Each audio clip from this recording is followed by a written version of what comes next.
Namaskar. Now let's see Vrikshasana benefits, contraindications, and what it does to our body. Vrikshasana is main asanas whenever we think of yoga. Vrikshasana picture comes in many people's mind. Vrikshasana, who should not do this asana? This Vrikshasana mainly engages our lower limb. So, surgery and injury related to ankle joint, knee joint and hip joint, they should avoid practicing this asana or can do this asana with medical supervision.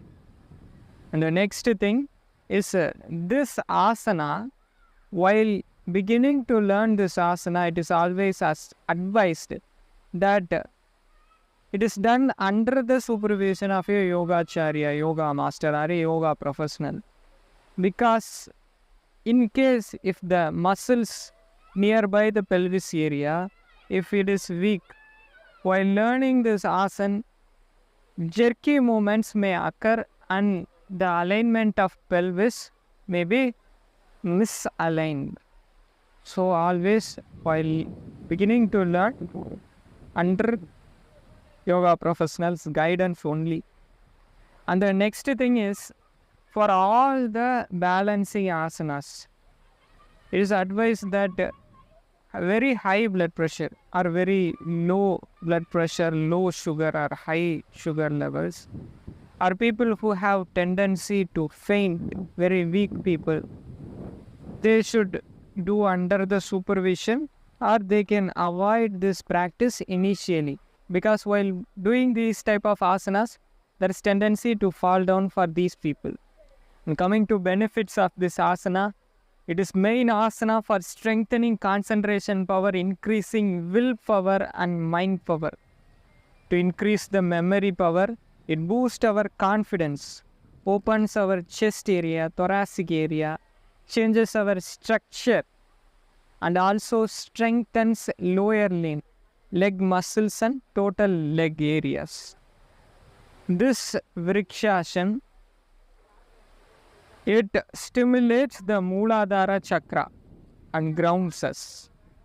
So these are the benefits of this Vrikshasana.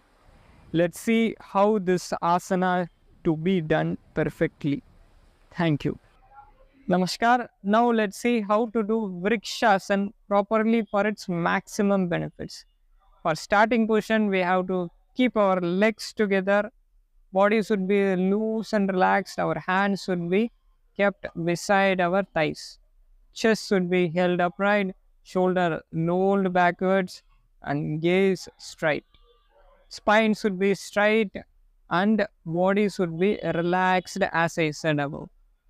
Then slowly we have to shift our weight towards the right leg and slowly uplift our left leg and bend the left knee and keep our heel on the root of right thigh.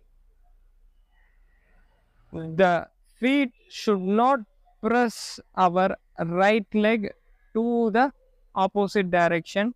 It should just be kept loose and relaxed.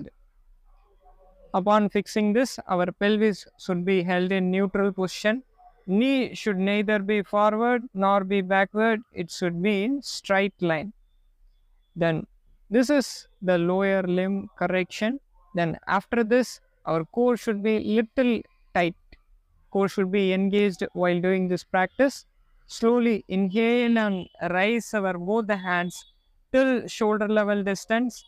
Make the palms upwards and then join both the palms and make it in Namaskar Mudra. This is final form for Vrikshasana. From here, keep the gaze straight in a single point like vision of Arjuna. Maintain for a minute and then slowly come back in reverse order. Slowly release the hands, make it downwards and slowly keep the hands beside our thighs and slowly keep the legs and relax in standing pose.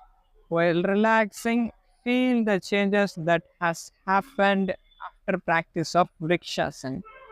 Now, after completion in right side, do the same in the left side. Thank you.